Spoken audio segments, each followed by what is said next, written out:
Michael was my firstborn. I had 3 kids and Michael was first. He loved sports. That was his thing. That child was out shooting hoops. A huge Redskin fan, huge Duke fan.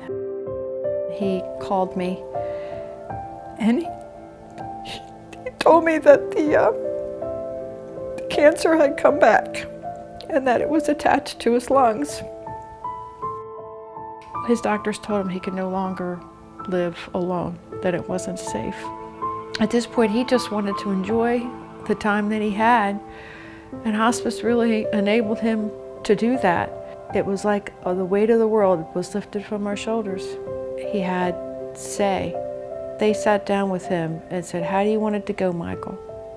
And he actually, for the first time in this 4 years of battling cancer, got to say, "This is how I want to spend my last days."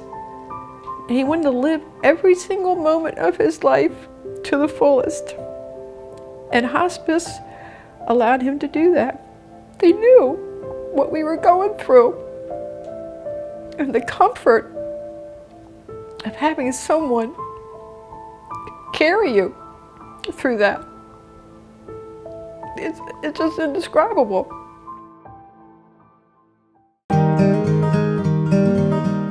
Well, Mr. Gene is a true Southern gentleman. Yeah, it's true, it's true. He's smart as a whip.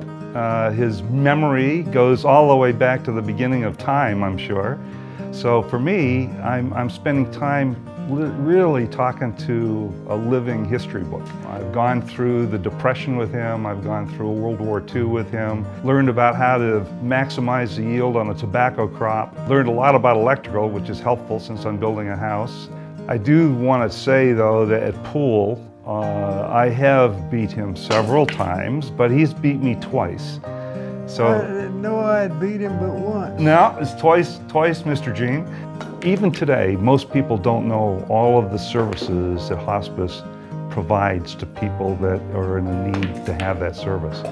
They don't realize how hospice can come in and just totally help you cope with the difficult times at the end of life. Most of us that are volunteers with hospice got into that because of a personal experience with it ourselves. I saw it with my mother, and I saw what happened with hospice and how they supported us through that. I think people need to know that through hospice, they have a huge support mechanism. It takes a big burden off of you as a family member in dealing with these kinds of situations.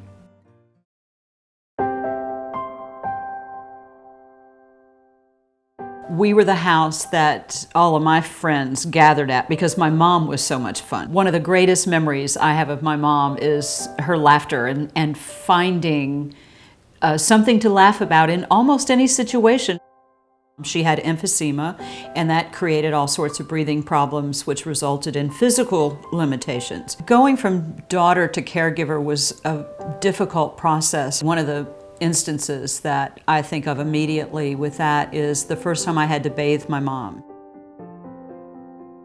She cried like a baby and said, "I never wanted you to have to do this." When you go from being the daughter to being almost a mother figure to your own mother and a caregiver, it's quite an adjustment. I had been taking care of Mom for so long, and I truly didn't think anybody could do it like I did. I was her daughter, I loved her. I was going to do the very best thing for her. I was exhausted. As a caregiver, you become exhausted, and you don't know how exhausted you are until after you're not the caregiver. So her doctor told me, he said, "You can't continue this. I want to see if I can get her into the hospice care center." Oh my goodness. They cared for my mom so much better than I could. It was like a magical moment, just stepping across that threshold, and I knew we were in the right place. One of the things that happened with the hospice care was an education for me. I was an orphan, basically. I had lost all my other family members, and that brings on a whole set of emotions.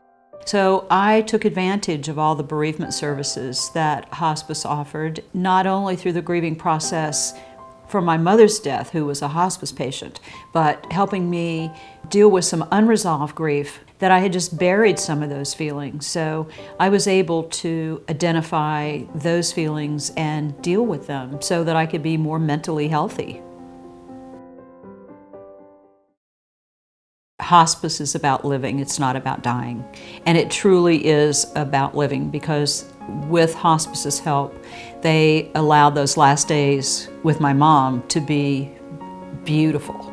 I think many people believe that hospice is a sure indication that you're dying at this moment, and the fact is, hospice is about living. It's about enjoying the last parts of your life, having quality in the last parts of your life. If someone told me I had stage 4 cancer or whatever, and I might have 6 months to a year if I take this treatment or that treatment, I'm going to choose to live every moment the best I can. And if I can call someone like hospice and have them help me through that so I can enjoy my time, I can enjoy my family, I can leave them with good memories, I'm going that route. They allowed me to go from caregiver back to being my mom's daughter again. Choose Lower Cape Fear Hospice. Being a hospice volunteer has made me realize that every moment matters. Choose Lower Cape Fear Hospice. I never knew what hospice was till I experienced it, and I wouldn't change a thing.